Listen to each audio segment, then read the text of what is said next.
Basically, the idea is that as part of the literature program at Krea, we're trying to build a kind of a discourse or debate around translation in the broadest kind of sense possible. So that's why we have been thinking of a series of events that would help us kind of give us a sense of two things. One is not just the whole idea of translation, but also the state of translation in India in the present. And as you would, those of us who have been discussing this, that lately there has been a spurt, let's say, in translations from Indian languages to English, and not least bolstered by Gitanjali Shree's award, Booker International Prize for True Stand.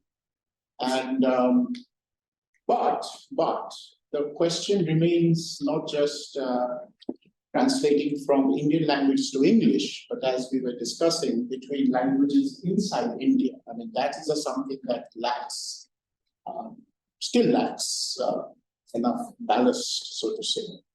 So anyway, so we will discuss this today and tomorrow. So we are very happy to have two eminent translators. I mean, today's event, of course, is centered around the work of Manoranjan Bapari, whose autobiographical trilogy has created a lot of interest across the country.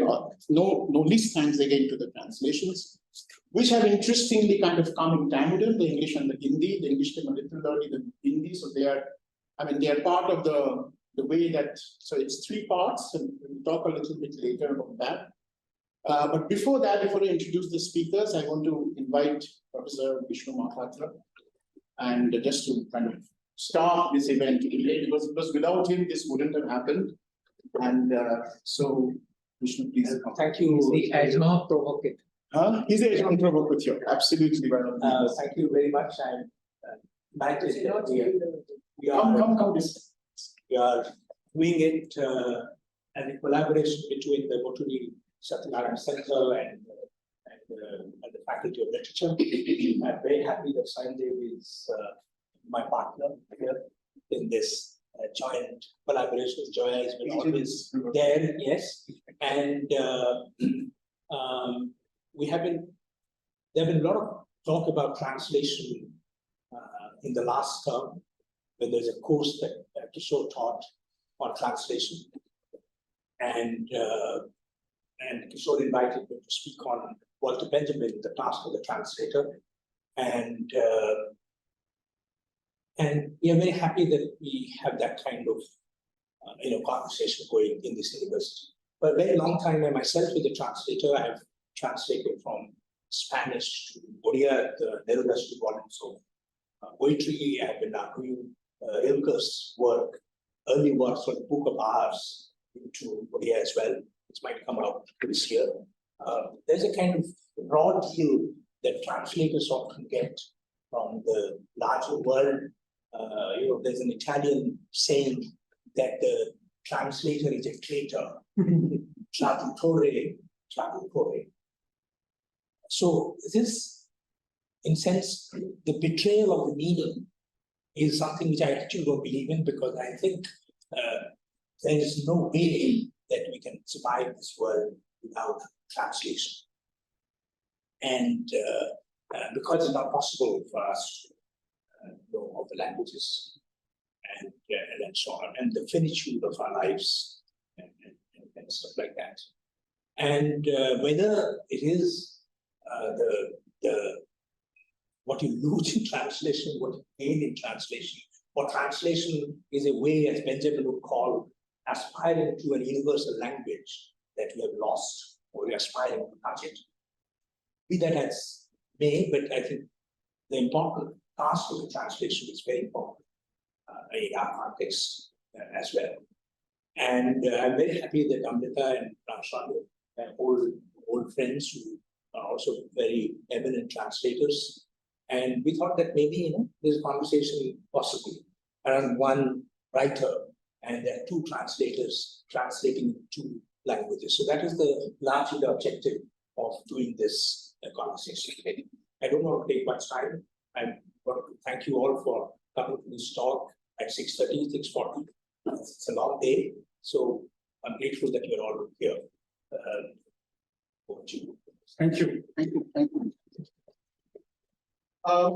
So the talk today basically is just to introduce a little bit, then so that you can kind of, maybe you should talk a little bit about Chandal Jibon and then read. I will just pass it on to you. So that before that, so let me just introduce Ramaswamy and Amrita. And so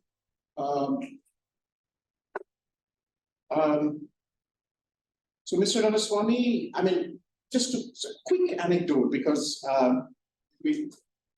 so about 7-8 years ago, I saw a translation of a very, very little known Bengali writer called Subimal Mishra. And he's so, I mean, he's not known to even most Bengali readers in a very round, in a proper way. He was a classic little magazine writer and barely in the Bengali Bhadralok mainstream, so not much read, not much discussed, except that he has a critical mass of guerrilla readers who kind of find him and kind of he's the god of that underworld kind of guy. I saw that, but that is not the fact that two things striking. One is that it was translated to English, of all people him, which was unusual.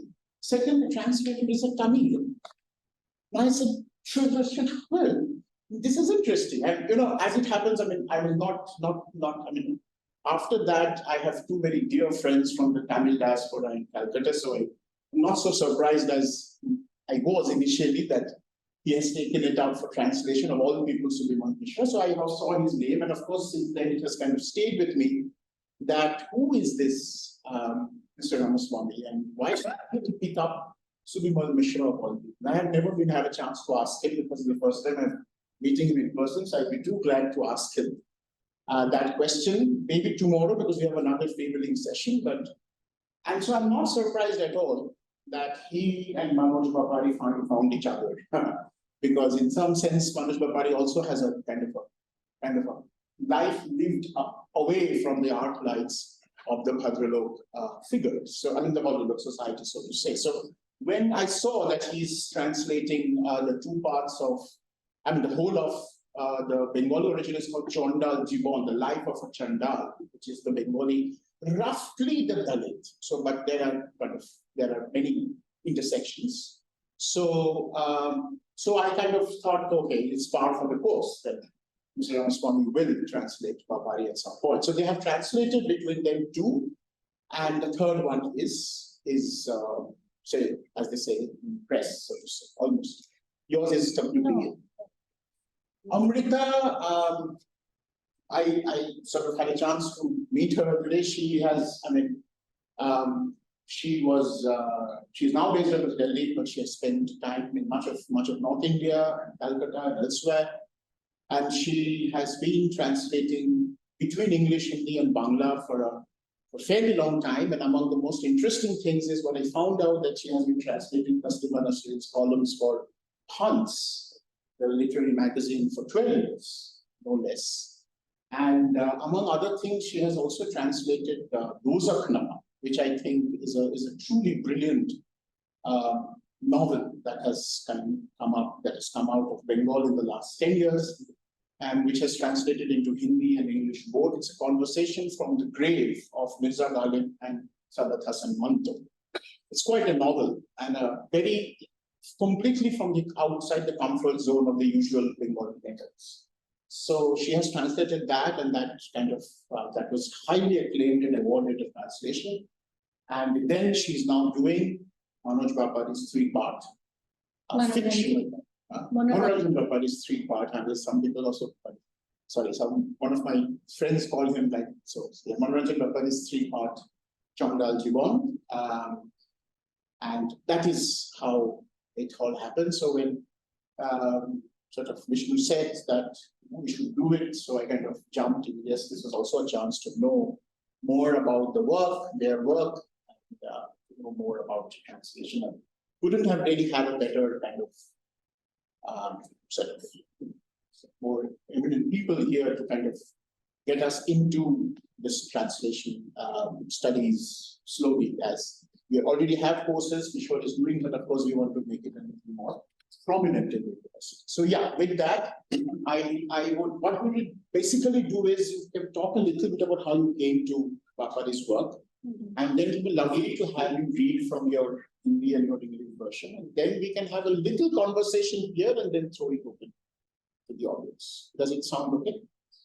Excellent. So please. Good evening, and I'm very happy to be here. And I thank Vishnuji and Chandal for organizing this. Talking about Manoranjan Bapari, of course, he's not roughly, he's a Dalit refugee that come from East Pakistan, and they were in a very shabby condition, very poor condition in these camps, refugee camps in Bengal. And the most critical part for them is how to survive, how to get their daily food, how to get bhat, that is cooked rice, to just, survive. So, so the struggle, he chronicled it in this autobiographical fiction that is called Chandal Jibon. So now you don't say Chandal, because you have to say Namashudra. So a Namashudra boy, and his struggle, survival. And it began in a very interesting way, because till the age of 23 or 24, he didn't know to read or write anything. So, and somehow he got involved in Naxalite, people who were involved with Naxalite. So, and he went to jail.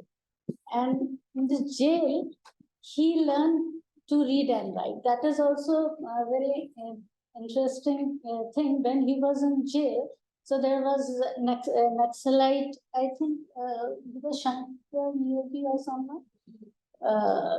So the Naxalite who was there, senior, so he said, Manoranjan, if you remain in jail like this, you will struggle, you have to toil hard. So one thing can be done if you become a writer. So you write letters, and things like that, clerical thing. So he said that I don't know how to read and write. I have never learned.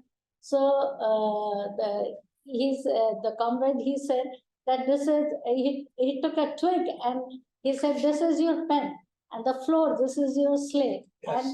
And yes. that, yeah, that's. And from there, he learned Bengali. And then he started reading and writing from the library. He used to take books, and he got gradually so much interested into reading that he would spend all the money that he got in jail for purchasing papers and old books and all. So when he came out from jail, so he started pulling rickshaw. He was a rickshaw puller, because he had been a laborer, a cook, and his journey was like this. He used to wash cups and dishes for this roadside hotels, restaurants. So his journey was such. So he was a rickshaw puller. So once he was carrying a passenger near a college, and that passenger was a lady, and he asked her that you seem to be teaching in the college. So Didi, can you tell me the meaning of a word? And so she said, what? He said, what is the meaning of Jijivisha? Jijivisha is desire for survival. And so Mahashweta, that lady was Mahashweta Devi writer. She told him, and she was astonished that how come a rickshaw puller is asking such a meaning of such a word. Then she asked him, he said, I'm very fond of reading. And Mahashweta Devi said, what all books you have read? So the number of books that he said, most of them were by Mahashweta Devi. So Mahashweta Devi then told him that, listen, I take out a magazine called Bhartika, and where people from, I mean, such people write in that magazine, and so you write for the magazine. So that is how his journey as a writer began. He started writing stories, and then gradually was, I think he was translated. First, you translated him, his short stories, and then he was, I mean, he made a name for himself, and then this Chandal Jibon, his trilogy, autobiographical fiction, has come out. Now it's been getting translated in other languages also. I believe Malayalam, Udiya language also. So the English part, Ramaswamy ji has done. The Hindi version, Hindi part, I have translated. So first English translation came out, and now the Hindi one is. So I think now you speak something about. Right. Thank you. Can you hear me? Right. Yeah.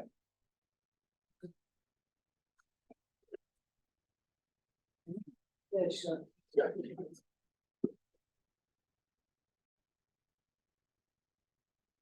Right. Thank you, kind of expressed curiosity about how I came to translate Shubhimal Mishra, and Shubhimal Mishra of all writers. So I'll begin with that. Unless I had translated Shubhimal Mishra, I wouldn't have translated Bapari. Entirely by chance, I have written an essay somewhere called An Accidental Translator. So that's what I am. Out of the blue, I started translating. And the circumstance was, I was meeting a internet friend. We had been in email exchange for 6 months in 2005. And he was a doctor living in the suburbs of Calcutta, very busy. So I told him, 15th August, Independence Day holiday. I asked him, are you free to meet? He said, yeah, if you come to my area, we can meet. So I picked him up and we went to a bar in Barakpur. And then I asked him in Bangla, so what are you reading nowadays? And then he said, oh, it's all rubbish. I've stopped reading anything in Bangla. I told him, you can't be serious. How can that be? There must be at least one writer that you think is worth reading. And then he pondered for a moment and said, yes, there is a writer. His name is Shubhimal Mishra. So I said, okay, I'll translate him. That's just chat in a bar. Next day you forget it. But my friend wouldn't leave me. Every day he was emailing me, have you started? When are you starting? So just to get him off my back, I said, all of Shubhimal Mishra's books, which he publishes himself, or used to publish himself, had his address and phone number. And so that friend of mine sent me his phone number. I phoned the author. He told me where I can get his books. I got some of his books, went through them on my way back home, put them on my desk, and that was it. And they remained on my desk for 2 months. And then in the Durga Puja holiday of that year, on the Dashami day after lunch, I was feeling idle and restless. So I picked up the collection of short stories and started reading, and then started translating. I finished it by evening and phoned the author and said, I completed the first and I'm posting it to you tomorrow. And that's how it started. And when I started translating, I didn't know who Shubhimal Mishra is from Adam. Like Tom, Dick and Harry expression in English, in Bangla it is Ram, Sham, Jyotu, Modu. So I didn't know Shubhimal from Ram, Sham. Just another writer.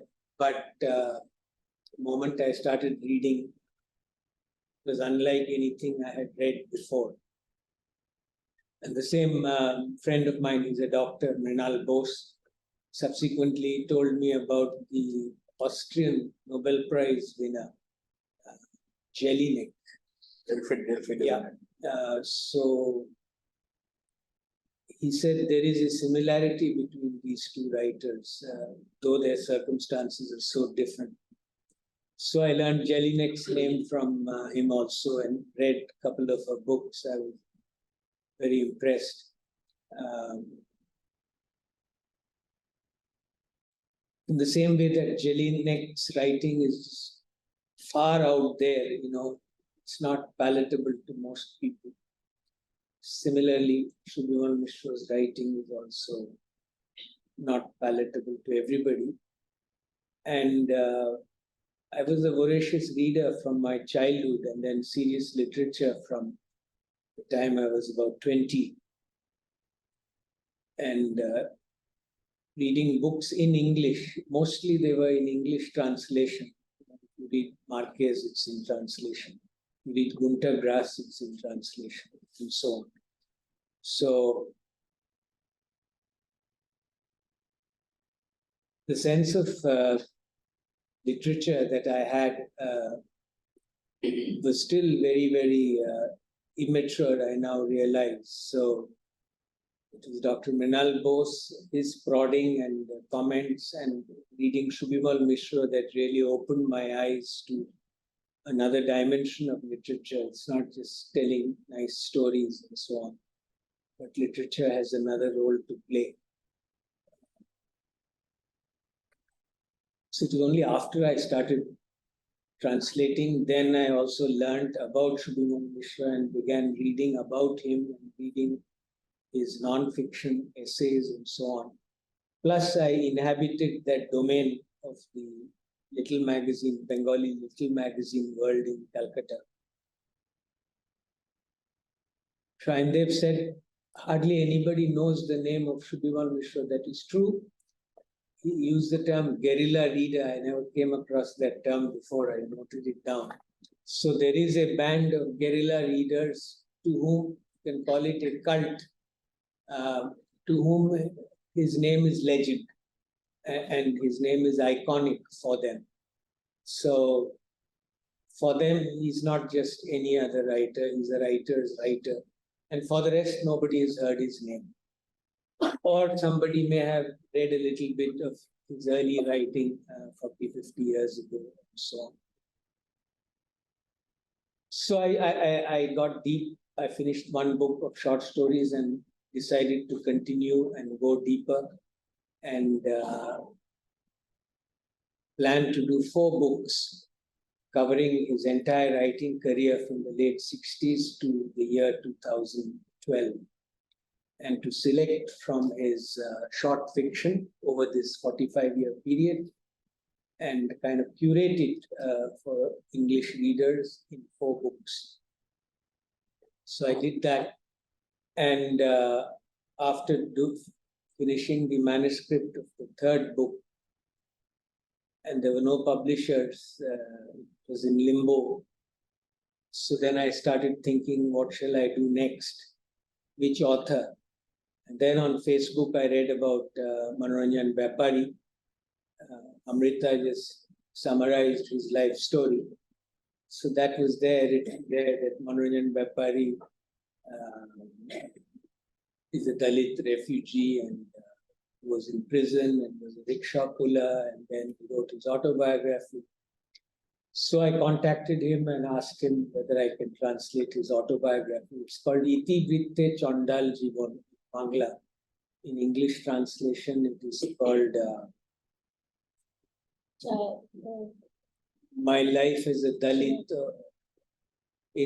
autobiography, something. Autobiography of a Dalit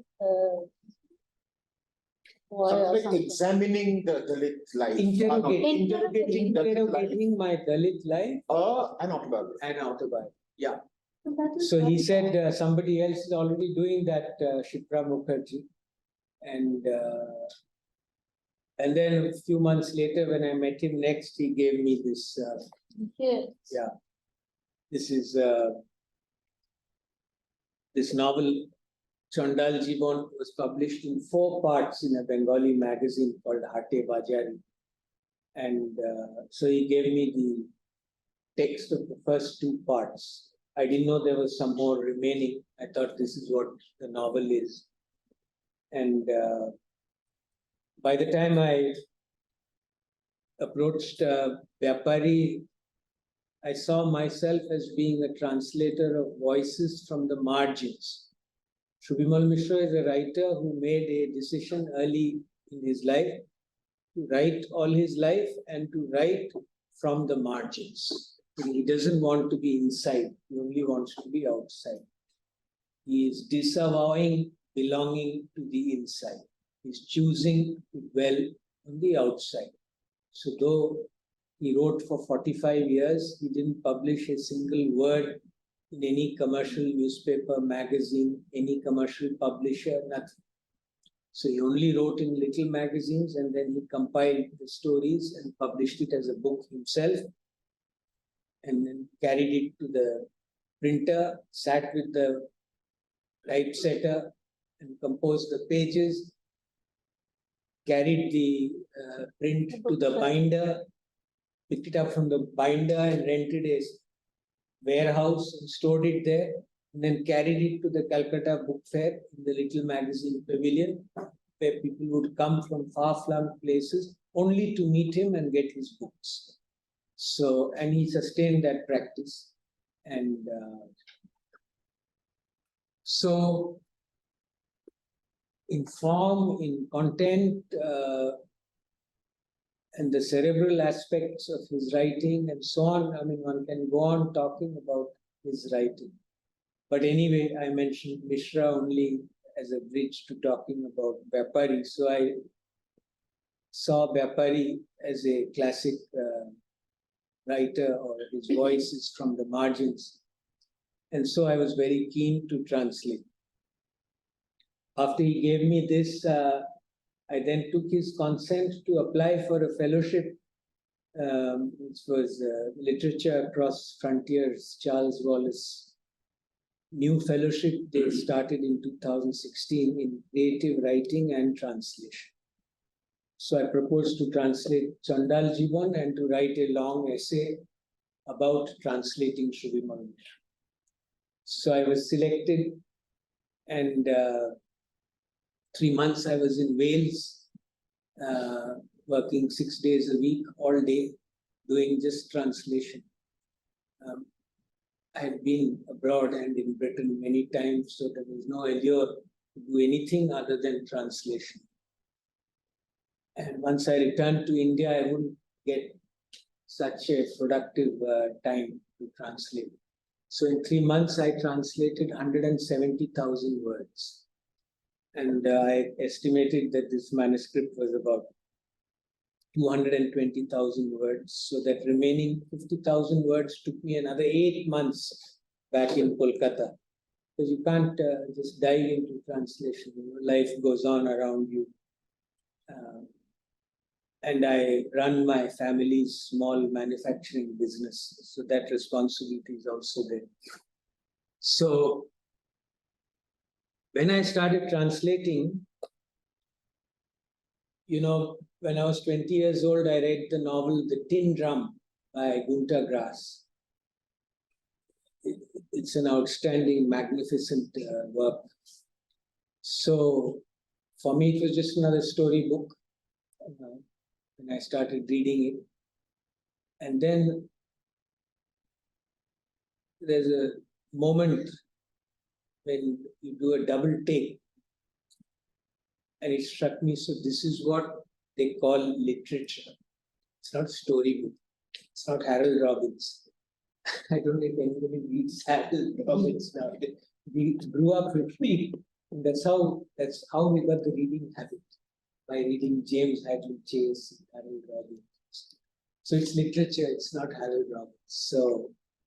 So that moment where you realize that it's not a story, story is being told on a larger canvas. And in the case of Gunter Grass's Tin Drum, it's about the madness in Europe during the war and Hitler and fascism and everything. So he chooses this device of a little boy who decides never to grow up. And he's a witness and chronicler of the madness. And that work has had a huge influence. So when I started translating this in Wales, early pages, I got into a kind of reverie. And I was thinking of some of the books which are world novels, for want of a better term. So I read a novel called Mehmet My Hawk by a Turkish novelist called Yasser Kemal. It was published in the early 50s. Or Huckleberry Finn. Or the famous book which was made into television series several times called Roots by Alex Haley. It's a story of a man who traces his ancestry to slaves who were abducted from Gambia, what is now Gambia.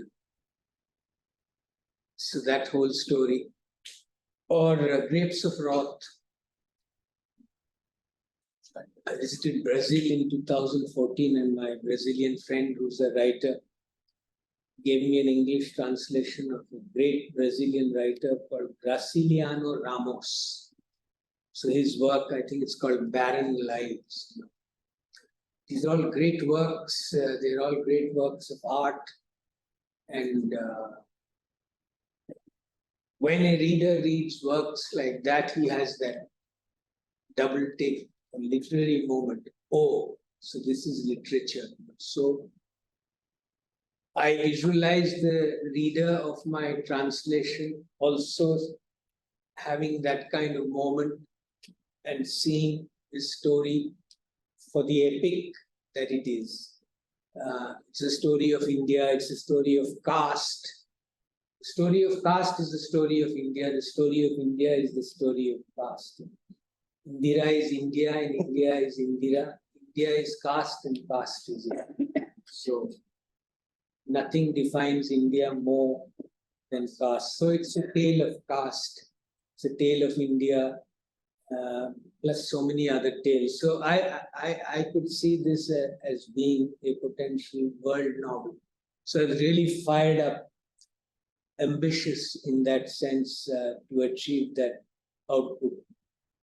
So I did it, and unfortunately publication was delayed and my manuscript was in limbo for 2 years, and then finally it was published.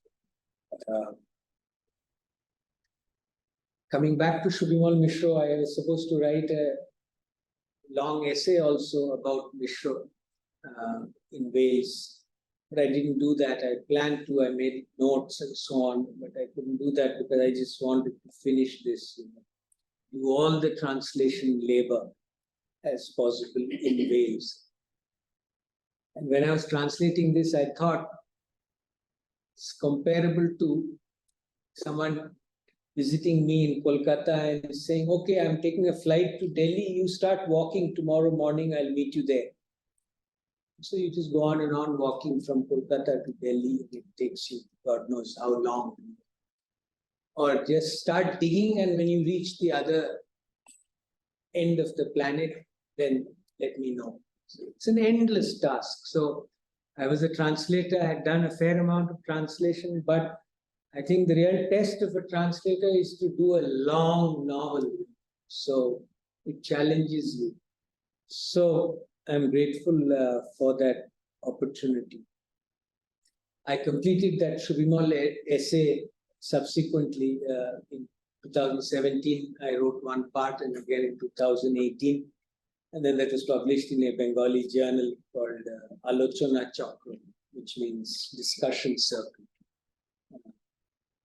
Title of the Bangla essay was Amar Shubhimal Mishra Anubad Jatra, my Shubhimal Mishra translation journey. So after coming back from Wales and being, when I was in the middle of this translation, the thought occurred to me that Shubhimal Mishra and Manoranjan Bapari are the alpha and omega of Bengali writing. Yeah, alpha and omega are very far apart, like A to Z. A and Z are extreme ends. So they are polar opposites. Bapari is unlike any other writer because almost every writer has received a schooling and is immersed in the world of reading and then writes, and inhabits the world of writers and readers and thinkers and all that. Bapari is completely outside any of that. So it's completely unpolished. Whereas Shubhimal Mishra is a writer's writer, very cerebral, he's highly read, probably more well-read than anyone can imagine. I keep discovering the breadth of his knowledge just from reading his writing. You just slip in somebody's name somewhere. And then you have to find out, if you are inclined, who's that name? Maybe some famous painter's name, or a 12th century Sanskrit musicological text title. Sprinkles it, such things in his writing. So, yeah, so Bapari and Shubhimal Mishra occupy two poles of the world of Bengali letters. And as it happens, Shubhimal Mishra's last piece of writing, people titled his short stories as anti-story, because it's unlike anything that we assumed a short story to be. So his last anti-story was called Roshaghor. That is a word in Bangla which means the sulking room, the large joint family house or something. When somebody goes into a sulk, he just sits in that room quietly until he calms down. So you heard this word, Roshaghor. So that's the title of his story. And the first part of that anti-story is about that he read about Manoranjan Bapari in some newspaper, and that he's just saying, learned to read in prison, and then the rickshaw puller and all that. Very interesting.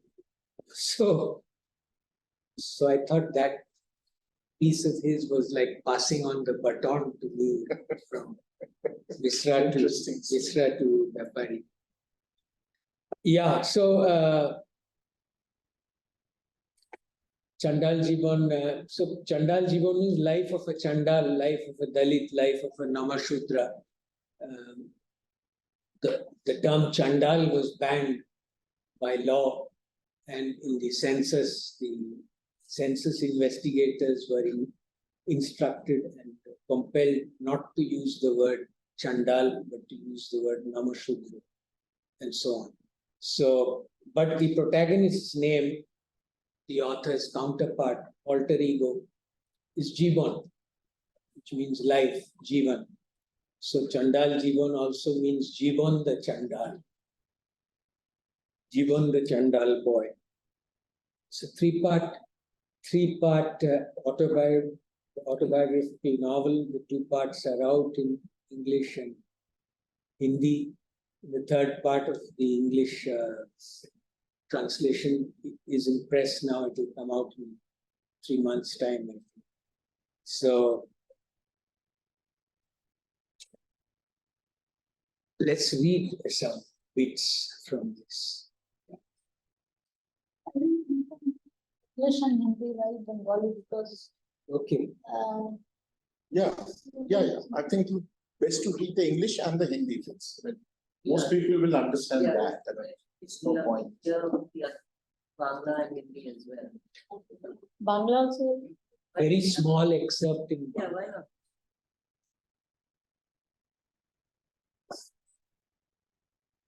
Yeah, Bangla Hindi and Probably the same thing.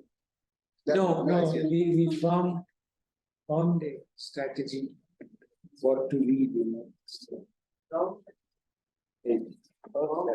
formed a strategy.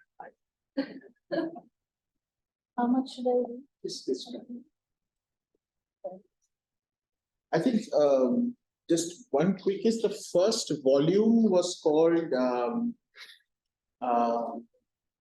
The Runaway Boy. The Runaway Boy in English and And in the Bhaga Bhaga War. Hua Ladka. Yes, yes. And the And in just Bengali, thinking Ghar Palano Chele. This manuscript in Bangla is 220,000 words of sheer text, unstructured, begins and ends. So, It is lot of hard so work. all the structuring, breaking into chapters, and then there are sections of the book, part 1, part 2, part 3, making those sections. And then within each chapter, So there are they- section breaks. So all that structuring, giving the title, giving a title to each chapter, all that. And then the original Bangla was republished also by Westland, and they followed the structure of the English translation. The Hindi translation also followed that So structure. this part is from, Who gave the structure? Yeah, you, and then you follow. no, yeah, I have to I follow see, so this. the Bangla preceded the. the English, No, the English. No, Previously, it came out in a magazine I see, yeah. in 4 parts. But it was Ramaswamy ji, when he translated it in English, he did this chapterization and paragraphing and everything he did. And I have done the text from Bangla, but I followed his No, structure. the Bangla text that she followed my English translation. Yes. The book that he had done was out of print, I see. came out as a new edition by Westland, the Bangla. Yeah, I have also done from this only, but I followed Okay. the structure because publisher wanted it that way only, and it was very unstructured. So I'll read, this is from first part, isn't Yeah. isn't it? First part Runaway is The Runaway Boy, and Hindi is Bhaga Hua Ladka.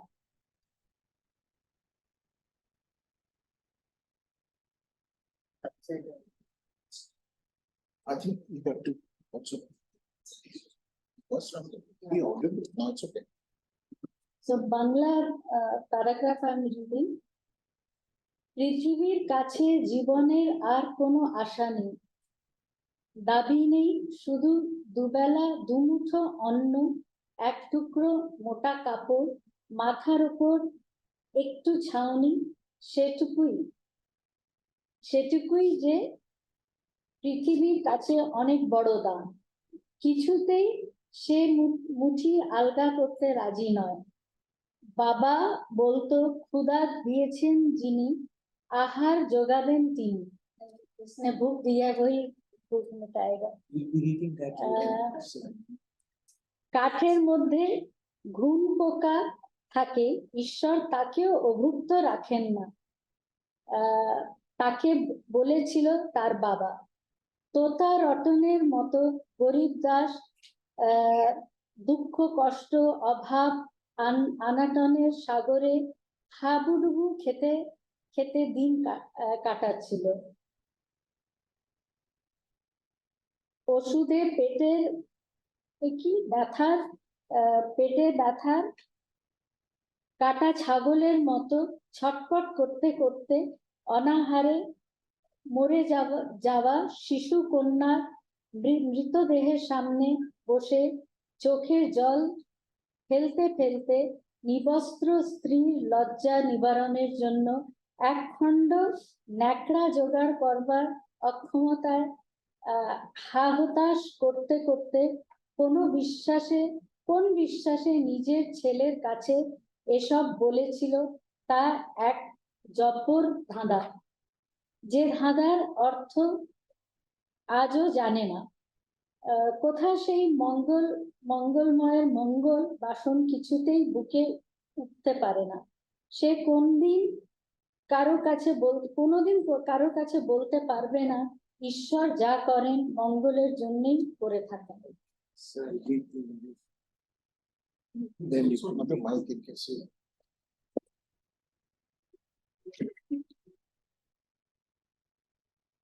The same pottery? Yeah. Okay. Jibon had no more expectations or demands from the world. All he wanted was 2 handfuls of rice twice a day, a piece of coarse cloth, and a shelter above his head. But even that was too much for this miserly world. It was simply unwilling to open its arms to him. His father used to say, "The one who makes you hungry will provide you food. There are borers that live inside wood, but the Lord makes sure that they too don't go hungry." That's what his father had told him. By what conviction Gurib Das, who was flailing in the ocean of hardship and writhing like a slaughtered goat in the throes of the agony of his untreated stomachache, told his son all this, like a parrot's recitation, as he sat weeping in front of the dead body of his infant daughter who had died of starvation, bemoaning his incapability to obtain a piece of cloth to protect the modesty of his unclad wife, was indeed an amazing puzzle. Jibon had still not been able to figure out the meaning of that sentence. He could not see any trace of the munificence of the so-called munificent one. He would never be able to tell anyone that God did everything for good. Yeah. Yeah. There's another mic. Yeah. Here.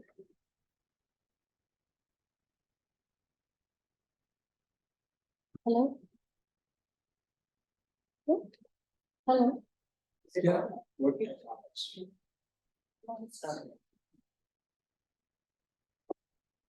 Something just. There is something in mics which never work when they're supposed to. It's called the Modi effect. Yes. That's it. Hello. Hello. No, it doesn't work.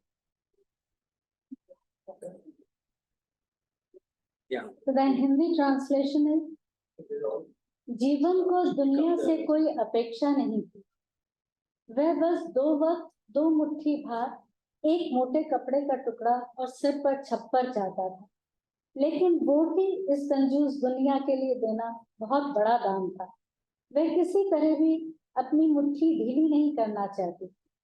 एक बार उसके पिता ने उसे कहा था, जिसने भूख दी है वही आहार देगा। लकड़ी के भीतर जो घुन होता है, ईश्वर उसे भी भूखा नहीं रखता। ना जाने किस विश्वास से गरीब दास ने दुख तकलीफ अभाव के सागर में गोते खाते हुए बिना दवाई के पेट दर्द से कटे बकरे की तरह छटपटाते हुए अनाहार से मरी अपनी मासूम बेटी के शव के सामने बैठे आंसू बहाते हुए निर्वस्त्र पत्नी के तन को ढकने के लिए कपड़े के एक टुकड़े का इंतजाम करने की असमर्थता से बेबस होते हुए भी रट्टू तोते की तरह अपने बेटे से ये कहा होगा। वह वाकई एक अद्भुत पहेली थी। जीवन आज भी उस पहेली का अर्थ नहीं समझ पाया था, उस दानवीर की उदारता को कतई नहीं समझ पाया था। वह कभी किसी के सामने ये नहीं कह सकता था कि ईश्वर जो करते हैं मंगल के लिए करते हैं।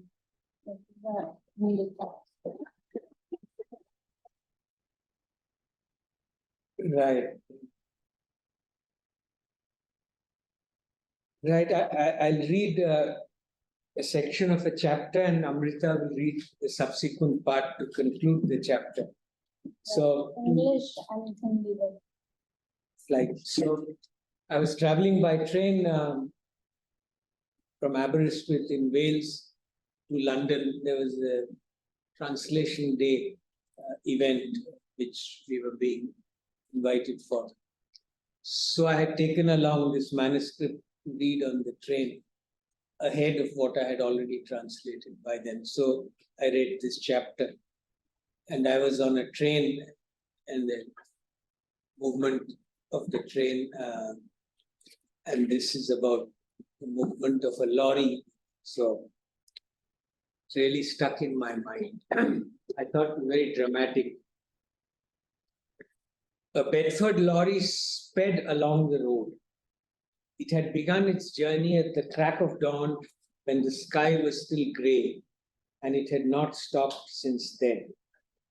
Now the blistering sun of the month of Vaisakh was directly overhead.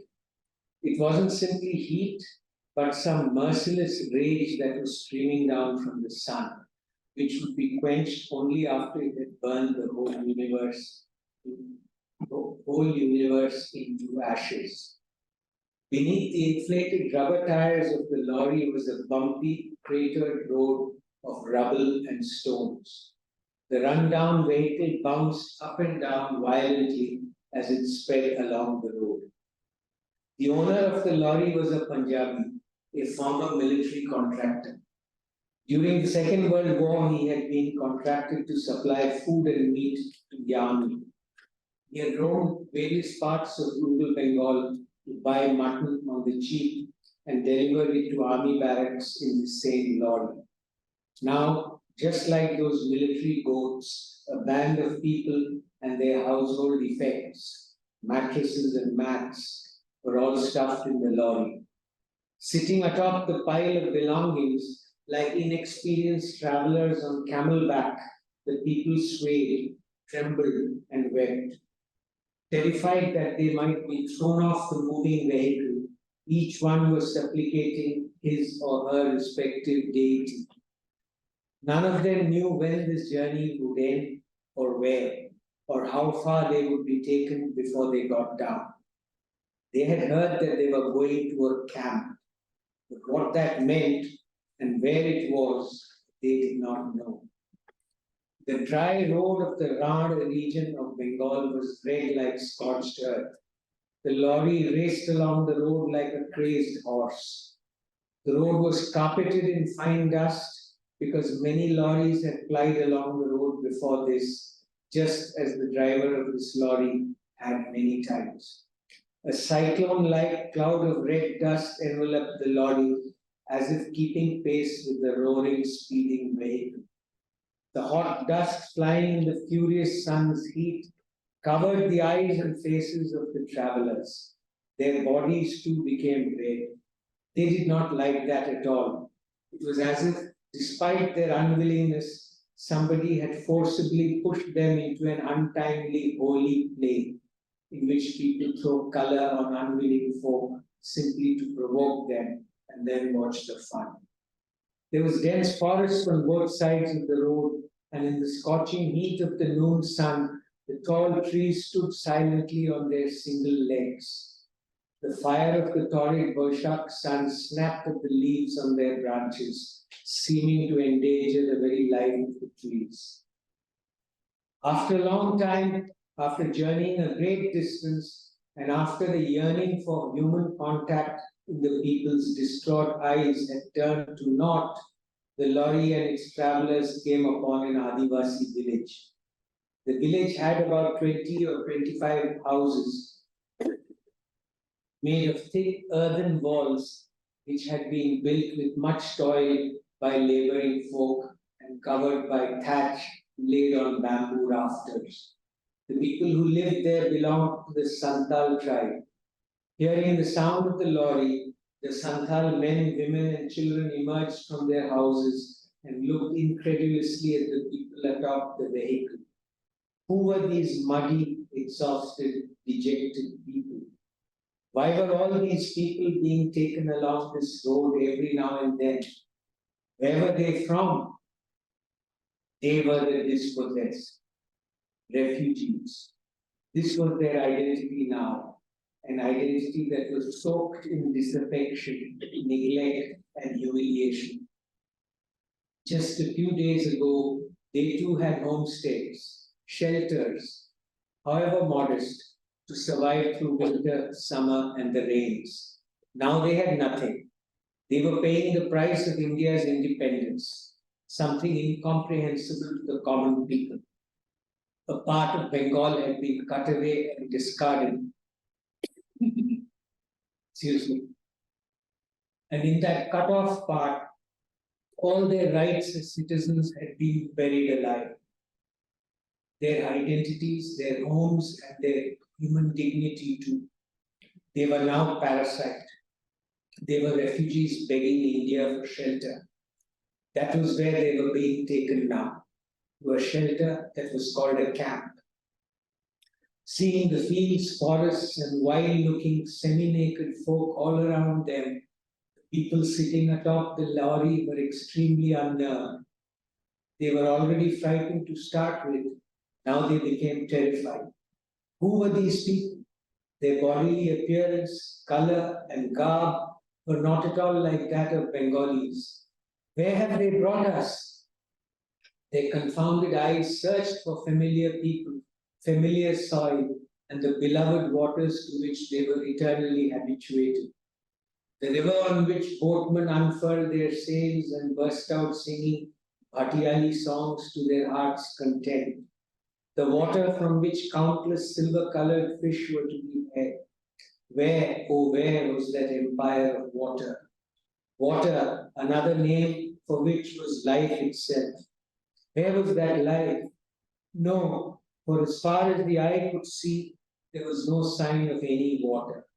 The fields, trees, plants, people, and houses all seemed to be burning under the cruel assault of heat missiles that exploded all over the whole landscape. It was as if a fatal curse was raining down from the ball of fire burning overhead, devoid of mercy or compassion, pitiless, unrelenting. There was no cover over the lorry. No one had even thought of putting up a cover. After all, goats and cows did not require a cover. Why should refugees? So the people sitting atop the lorry, those whom time and society had consigned to refugeehood, were burning in the heat of the sun. The hot wind blowing was like the poisonous breath of mythic serpents, scorching the exposed parts of their bodies. Before this, no one from any of these families had ever undertaken such a difficult journey by road. They had only ventured out on boats. They had the experience of spending days and months living on boats. And if they so much as stepped down into their courtyards from their houses, their feet got wet. These people were gasping like fish out of water in this dry, parched, and pitiless land. The truck sped along, passing by one place after another and snaking along bends as it steadily approached the end of its journey. But in the people's eyes and faces, and in their hearts and minds, there was a formless, unknown fear. Their dust-covered, muddy, emaciated bodies trembled in the stupor of that fear. Where are we going? To which country? How far away is it? Is ugly fate going to cast us into some desert? What awaits us there? Will it herald a new life, an auspicious beginning, a reconstruction? Or will we only be very far away from our own country, our own land, consigned to a helpless life with an ocean of thirst within? Ever since morning, the people's dry eyes had been looking in all directions, searching frantically for some water to drink. Water that was to be found in ponds and rivers, small and wide. But where were the ponds and lakes? Everyone was dying of thirst, but there was no water anywhere. Instead, what they saw on the horizon, which they mistook for water, was only a deceitful mirage. The soil here was very elusive, deceitful, and insidious. Its sorcery had laid a cruel death trap all over.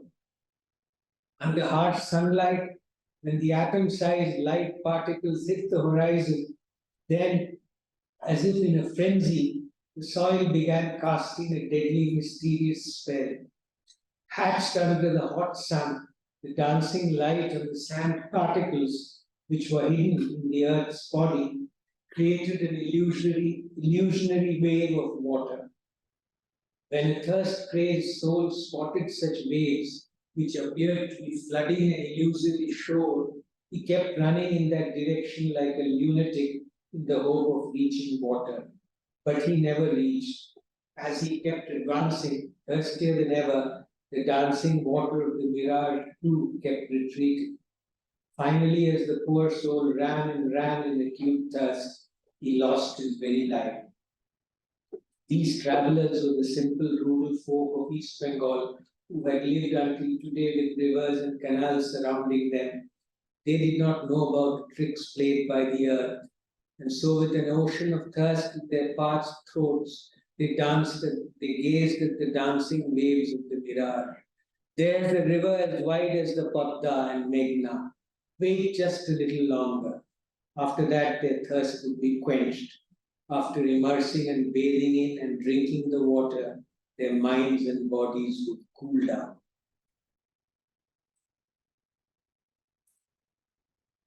Yeah.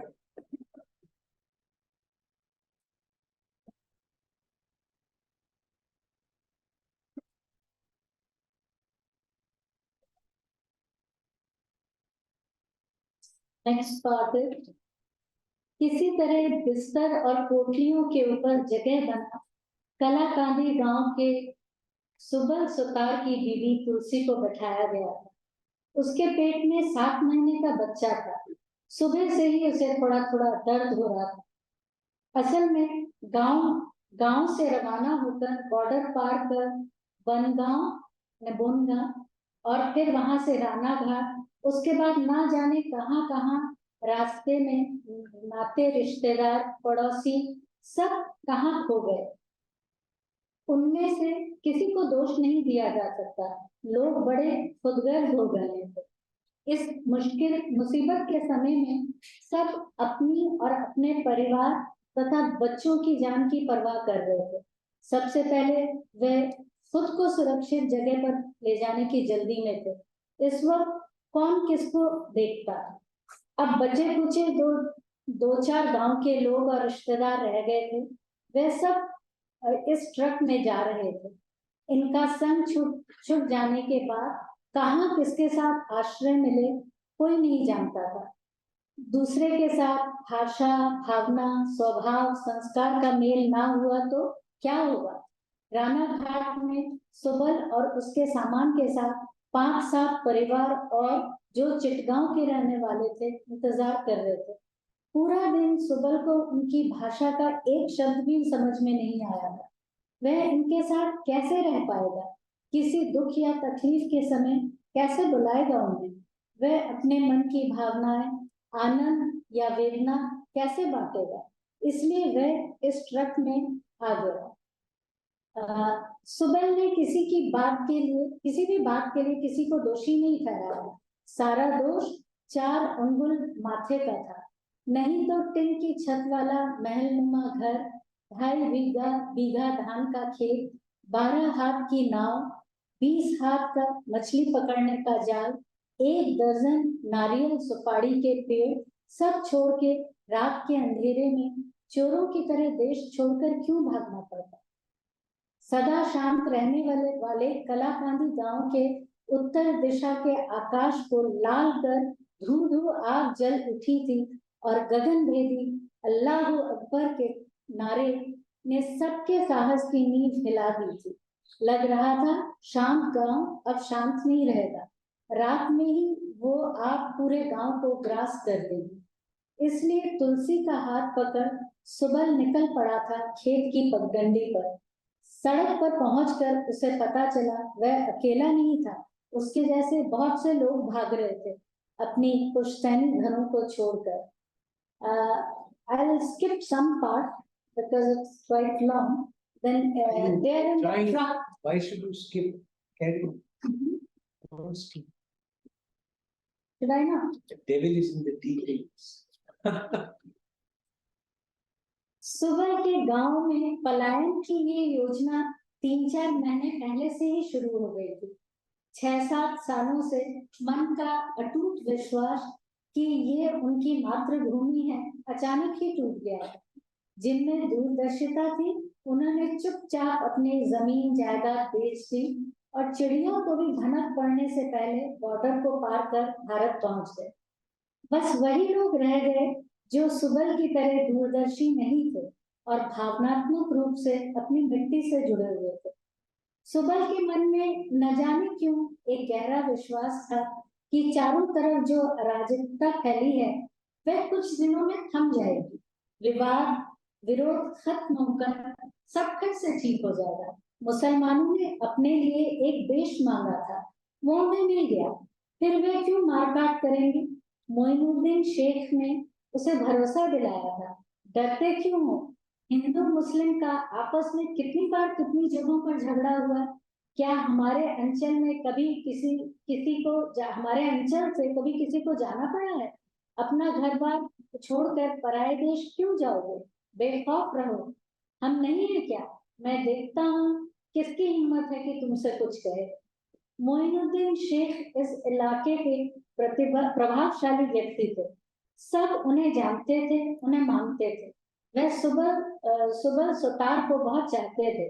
उनकी बात को सुबह कैसे ठुकराता, इसीलिए उसने भागने की कोई तैयारी नहीं की थी।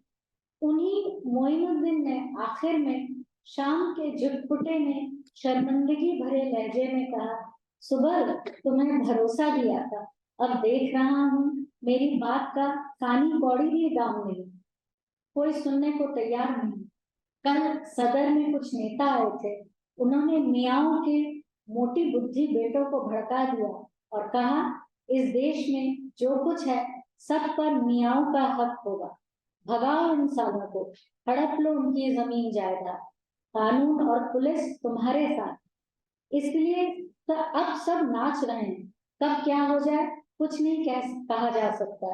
दो चार जन होते तो रोक सकता था, लेकिन यहाँ तो हजारों हैं और सिर्फ इस इलाके के लोग नहीं बाहर के भी हैं, उन्हें कैसे रोक सकता हूँ? सुनने में आया है आसपास के 20-25 गांव के मियाँ और उनके साथ इंडिया से खदेड़े गए मियाँ भी हैं। अब बर्बाद करने को समय नहीं बचा है। राय बाबू के घर की धू करती आग, उनकी औरतों की चीत्कारों से उसका सारा साहस, सुबह का सारा साहस काफूर हो गया था। राय महाशय ने अपनी कुछ जमीन पहले ही बेचकर अपने परिवार के आधे सदस्यों को भारत भेज दिया था। बहुत ज्यादा नुकसान ना होने पर भी जो हुआ वो कम नहीं था। राय महाशय की बहू का पता नहीं चल रहा था। हमलावर उसे उठाकर ले गए थे, कोई नहीं जानता वह जिंदा है या मर गई। वैसे तो तुलसी राय महाशय की बहू की तरह दूध घी खाकर नहीं पली थी, पर फिर भी काफी हद तक सुंदर थी। 18 बार बस 19 में लगी थी। गोरी ना होने पर भी बिल्कुल काली नहीं थी। नैन नक्श तीखे आकर्षक थे। सुबह धनवान नहीं था, लेकिन तुलसी की खातिर उसने उत्तर दिशा की आग देखते ही उसे दक्षिण में फैलने से पहले ही पलायन का निर्णय ले लिया। आजकल दंगे खून खराबे की खबरें बहुत ज्यादा सुनने में नहीं आती थी, लेकिन डकैती और बलात्कार की खबरें लगातार मिलती रहती थी। घर की चाबियां मोइनुद्दीन शेख के हाथ में पकड़ाकर दुखी सुबल ने कहा था, आपके भरोसे अपना सब कुछ छोड़कर जाना। भारी गले से मोइनुद्दीन शेख ने कहा था, ये हालत हमेशा नहीं रहेगी, ये पागलपन एक दिन जरूर खत्म होगा। चिंता मत करना, तुम्हारे घर को मैं हिफाजत से रखूंगा, जब लौटोगे तुम्हें वापस मिल जाएगा। चिंता मत करना कहने से क्या आदमी चिंता मुक्त रह सकता है? घर द्वार देश छोड़कर अनजानी जगह जाकर रहना, उससे भी ज्यादा चिंता इस समय तुलसी को लेकर थी। जब तक उसके पेट में दर्द उठ जाता था, बेघर और बेगाने लोगों की जगह ना जाने कहाँ प्रसव घर मिलेगा, उसकी संतान कहाँ जन्म लेगी। धूप से झुलसी, प्यास से व्याकुल तुलसी की मिन्नतों पर सुबह असहाय सा चारों ओर देखने लगा। कहाँ मिलेगा पानी? जल नामक वस्तु इतनी अनमोल और मूल्यवान है, इससे पहले उसने इस तरह से कभी नहीं जाना था। मीलों तक इतनी शुष्क नीरस मिट्टी दुनिया में हो सकती है, ऐसा उन लोगों की कल्पना में भी कभी नहीं आया था। कुछ पानी उस संथाली अंचल के किसी कोने में एक कुएं में था, लेकिन इन लोगों को कुआं क्या होता है ये पता ही नहीं था, इसीलिए नजर पड़ने पर भी ये लोग उसे पहचान नहीं पाए होंगे। जल बिना जीवन तो संभव ही नहीं, जब जीवन है तो जल भी निश्चित होगा, ये उन चिंतित लोगों को सूझा ही नहीं। सुबल ने तुलसी को सांत्वना देते हुए कहा, बस आ ही गए, जरा धीरज रख, वहां जाकर पानी मिल जाएगा। तुलसी ट्रक के जिस कोने में बैठी हुई थी, उसकी दूसरी ओर राधा कांत का 76 साल का बूढ़ा बाप अध बैठा अध लेटा सा था।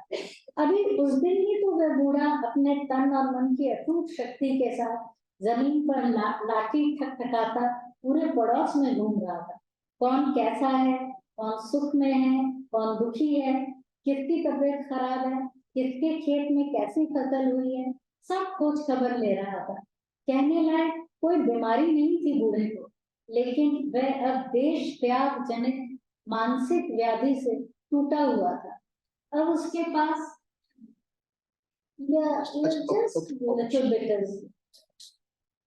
अब उसके पास दोनों पैरों पर खड़े होने की शक्ति नहीं रह गई थी। जिस तरह जोंक पूरे शरीर का खून चूस लेती है, उसी तरह हाल ही में मिली आजादी के स्वाद ने उसकी मानसिक शांति को चूस लिया था। लेटे लेटे उसकी आंखों से लगातार आंसू बह रहे थे। वह किसी अदृश्य को गालियां दे रहा था। ऐसा जला भाग है हमारा, 14 पुश्तों की जमीन जगह घर छोड़कर भागना पड़ा। ऐसा होने से पहले ही मैं मर जाता तो अच्छा था। इस समय उन्मत्त उछलते ट्रक ने उसके जीर्ण मानसिक आघात से चूर प्राचीन हड्डियों के ढांचे को ध्वस्त कर दिया था। पागल घोड़े के झटकों से उस बूढ़े के शरीर की सारी हड्डियां चूर चूर हो रही थी। वह लेटे लेटे कहा रहा था, ए राधा कांत, और कितना दूर है रे, और नहीं हो पा रहा, प्राण जा रहे हैं। ट्रक का ड्राइवर बहुत व्यस्त था, उसके पास बिल्कुल समय नहीं था। जितना जल्दी संभव हो उसे इन सवारियों को पटक कर दूसरी ट्रिप के लिए वापस जाना था। इन क्रूर झटकों से तुलसी के साथ उसके पेट का बच्चा भी उछल रहा था। उसके पेट का हल्का चिनचिनाता दर्द अब भयानक हो गया था। इतनी देर से दांत पीस कर सहने वाला दर्द अब सीमा पार कर चुका था। प्रसव के पूर्व के लक्षण उसके चेहरे पर उभर आए थे। गगन की माँ, गरीब दास की कुड़ी माँ इन सब मामलों में बहुत अनुभवी थी। वह अब अपने दिमाग में चल रही चिंताओं को भूल तुलसी के बारे में सोचकर विचलित हो रही थी, और तभी वह चीख उठी, ओ सुबल, अभी क्या देखे जा रहा है? जल्दी से सारथी को रथ रोकने को कहो, तुलसी को अभी बच्चा होगा। गगन की माँ की कर्कश आवाज से डरे हुए सुबल ने चीखते हुए ड्राइवर से कहा, ओ सर, ओ साहब, जरा रोकिए, गाड़ी को रोकिए। ड्राइवर के बगल में एक सरकारी कर्मचारी बैठा था, जिस पर रिफ्यूजियों को पूर्व निर्धारित स्थान पर पहुंचाने की जिम्मेदारी थी। सुबल की आवाज कान में जाते ही उसने किसी विपत्ति की आशंका से ड्राइवर को गाड़ी रोकने को कहा। ड्राइवर ने ब्रेक कस दी। भयानक झटके के साथ रास्ते के बीचों बीच गाड़ी खड़ी हो गई। दरवाजा खोल ड्राइवर ने मुंह बनाकर चिल्लाया, क्या हुआ, क्यों चिल्ला रहा है? तभी तुलसी की छाती चीरती चीख सुनाई दी, ओ माँ, मोइरा गेलाम, मागो, ओ माँ, मैं मर गई। क्या हुआ देखने के लिए सरकारी कर्मचारी खुद उतर कर आया। तुलसी को देख वह सब समझ गया और झुंझलाते हुए कहा, इस हालत में क्यों आए? कोई आता है क्या? नीचे उतारो उसे। जो तो सब झमेला, जितना झमेला मेरे से, जल्दी उतारो उसे। सुबल, गगन की माँ, गरीब दास की औरत बिमला और भी 2-4 महिलाओं ने मिलकर तुलसी को ट्रक से उठाया, उसे कुछ दूर झाड़ियों की ओट में ले गए। वहीं थोड़ी देर बाद तुलसी का प्रसव हुआ और बेटी हुई। इस झंझट में बहुत वक्त गुजर गया था। सब तुलसी व उसकी नवजात बेटी को लेकर फिर से ट्रक पे चढ़ गए। समय बर्बाद हो जाने से विक्षिप्त गाड़ी चालक पहले से भी ज्यादा जोर से गाड़ी दौड़ाने लगा। तभी सबको पता चला कि तुलसी के साथ व्यस्त समय में न जाने कब राधा कांत का बूढ़ा बाप चुपचाप मर गया था। ड्राइवर कहीं फिर न बिगड़ जाए, इस डर से किसी ने उसे गाड़ी रोकने को कहने का साहस नहीं किया। वैसे ही वह गुस्से में पागल हुआ जा रहा था। एक तरफ राधा कांत के बाप की मृतदेह और दूसरी तरफ नवजात शिशु को लिए लाल धूल का बवंडर उड़ाता ट्रक भागा जा रहा है। Yes. It was a very long. The real part, that was the last part. No. Okay, so I think we can just, I had a couple of, but, we just open it up. So if you have any questions for the translators, of course, there is a different, maybe, this whole question that is, it's probably for a sociologist, a literature critic kind of a question, but just because, Shnu and all, we will all kind of, there is a, as translators, have you ever felt, my primary point here is that there was, unlike say Marathi, Telugu, Tamil literature, as I mentioned briefly in the poster also, that there has, Bengal has been comparatively caste agnostic, and that's the word I prefer instead of saying it doesn't have, it doesn't mind the existence of caste, let's put it that way. Right? So in that kind of a cultural, social kind of a scenario, this kind of came as a kind of a bomb, a jolt. And because of just one thing I will say, because see, I'm also a refugee in that sense, in every sense. But all the refugee narratives that we would have read, and I know from my own family, are very different. And because it was largely the more Bhadralok refugees, coming to Calcutta and settling, they have, of course, their own stories and own sense. But this is a very different story from, from Bapari's experience. And in fact, now there are new studies, refugee studies, which have actually looked into the whole question of caste in the refugee settlement, which when we were growing up was completely unknown. Everybody thought everybody has been settled in the same way. It wasn't. There was a clear distinction between how the middle class was settled in Calcutta and the Dalit. These are the two small questions just on my side, and then people just follow it up. One is, what is your thoughts as translators about this? One is the literature part, that there was nothing much of a Bengali Dalit literature. And two is this experience of, of course, later Naxal and communist and other things, it becomes so much later, but this part, the part you read, this is probably going to Dandakaranya side, right? Yeah. So this is an experience that is unthought of in the upper class, upper caste rather, refugee experience. So, what you felt as that symptom? Yeah.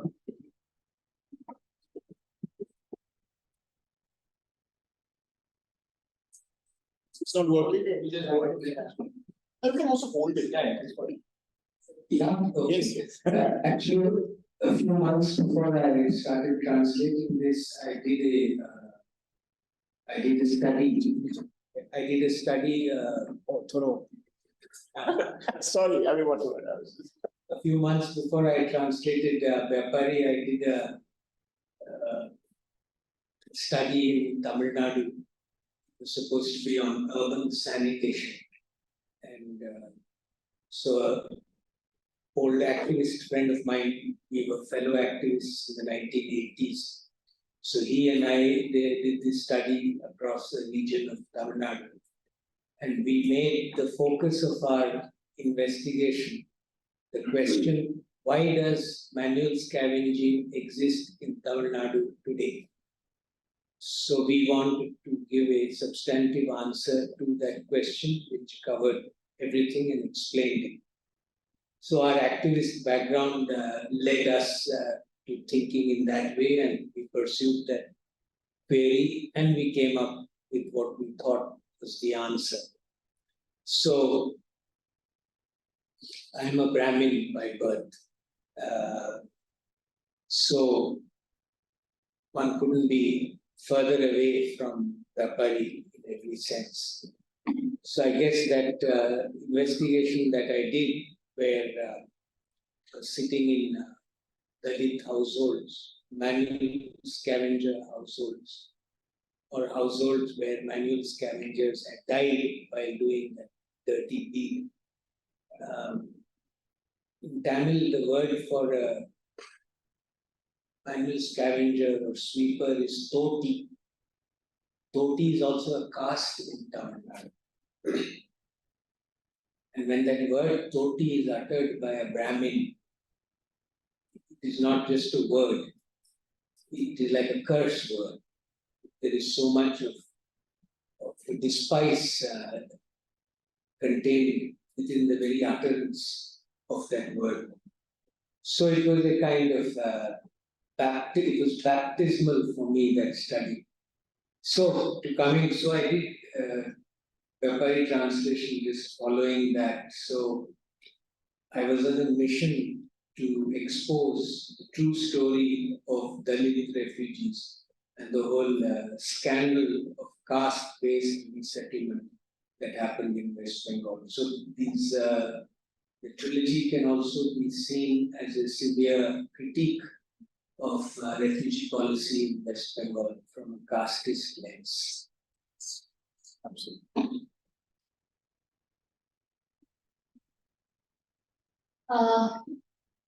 Well, why is this novel autobiography is different from other autobiographies? What I feel that this text is not Dalit versus Kavan. It's not like that. It is. I mean, a runaway boy. He is struggling just for survival. So his and or his struggle, and he is. I mean, the whole country, the whole system. He is against that. He's talking about that, and the refugees whom the entire country has forgotten, and they don't have their own land. He doesn't have anger against any particular caste or anything. It's not actually Dalit versus Saban. That is what has come out in this autobiography. And in Hindi, we have Om Prakash Valmiki's Juthan and Murdaiya. That's also Dalit thing. But that is again directly against Savan upper class. But what I found in this Manoranjan Bapari book, it struggled for survival more than the anger against any caste or class struggle or anything. That is what is my feeling. Just I might add here, somebody once asked Bapari, why do you write? He said, because I can't kill. So writing is a proxy for killing.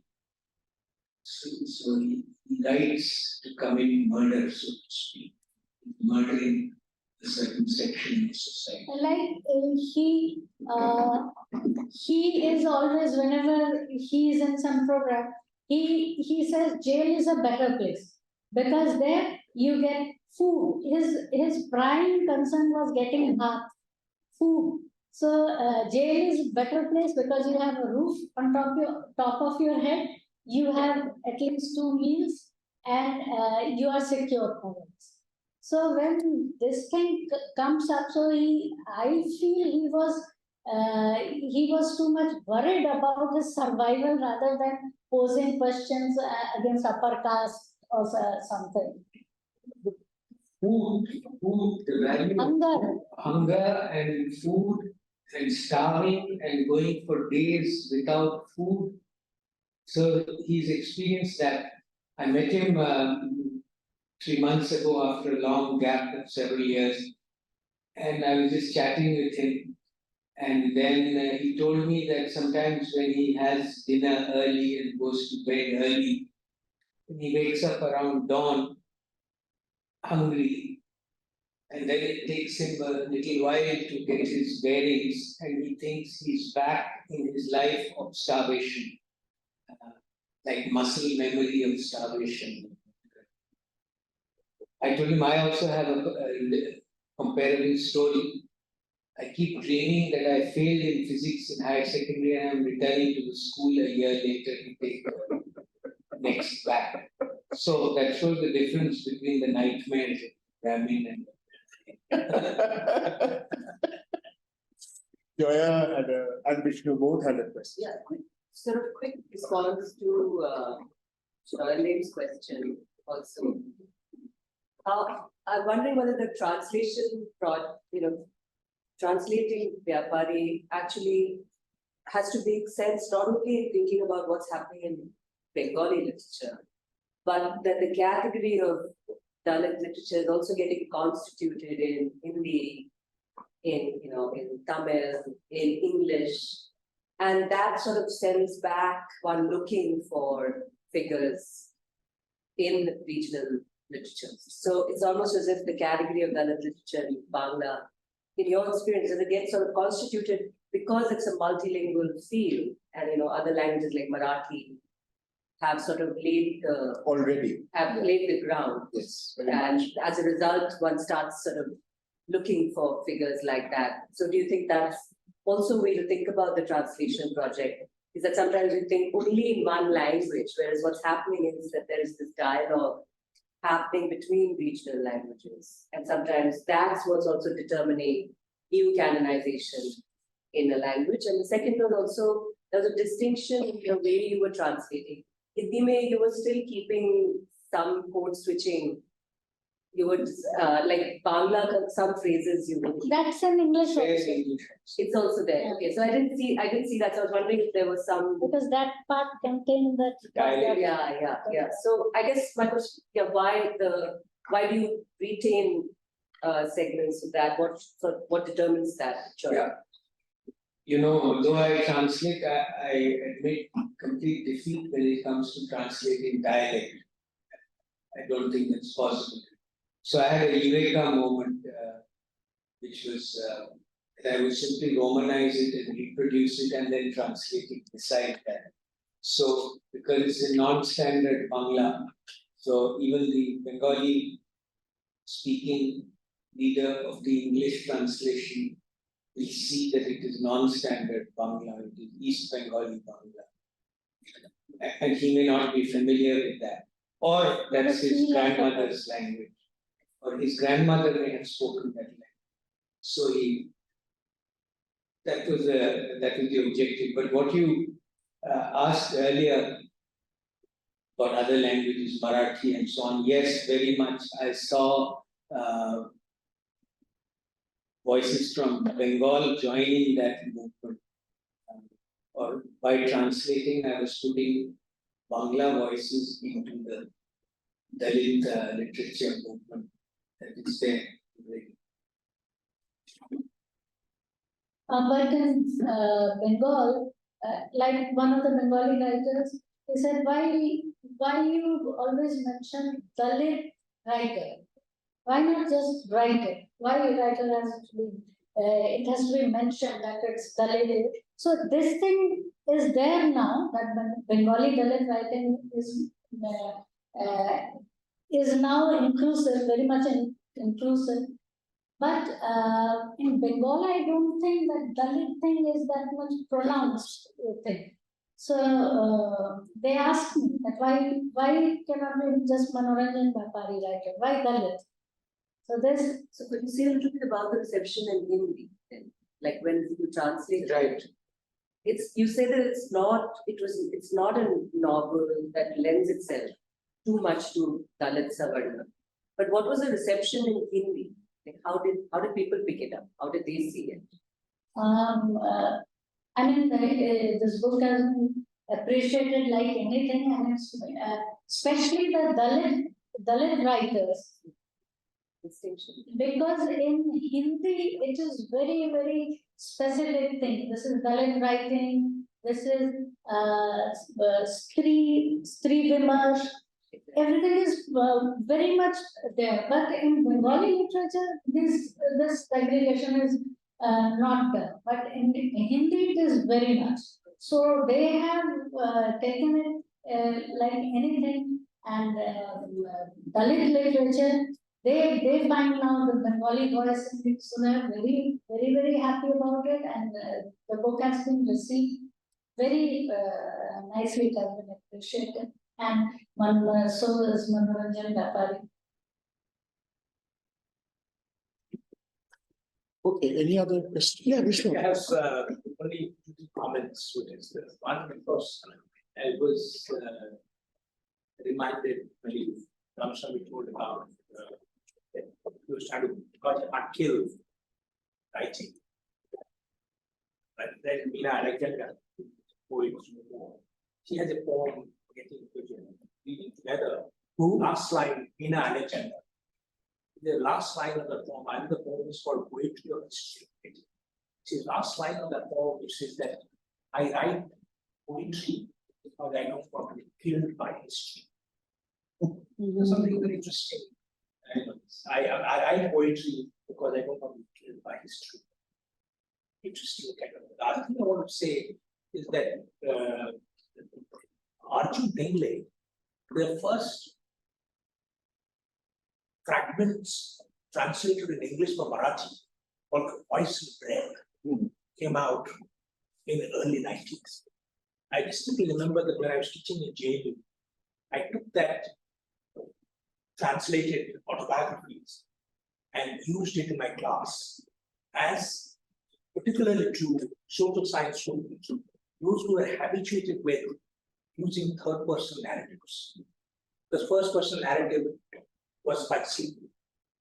And in that, forgetting the author's name now, in that autobiography, the person is remembering his grandfather, taking him to a place to eat. So every time he takes him to a place to eat, he always asks him, my son, eat your fill, as in translation. So the question of eating, the question of is very important. That people have taken food for granted can never understand it. So one of the famous historians who worked on French history, Richard Cohn, in his Food Riots in Paris, talks about that point. He said, not many middle class people understand what does it mean to have food riots, because you have taken food for granted. So there is something out there, which is you need something to imagine, but if you have never faced problem, you might have felt hungry at a given point in time, but you have never thought that you would not get. Yeah. So that is a very interesting. I thought it's a very interesting observation that why food, why eating, why son eat your fill is an important part of the experience. Somebody is remembering, and that only can be connected to that life experience. Also, if you're fill, because you don't know if you will get anything after. Yes. So if you're fill, I mean, if it's one meal, have food of 2 meals. Yes, absolutely. So this cannot be comprehended by people who Correct. have taken food for granted. And so this is an interesting point. The why food appears, why this kind of things appear, and why change is more important. So I think First chapter called Rice. we are getting kind of late now. Yeah, I think Yeah. The time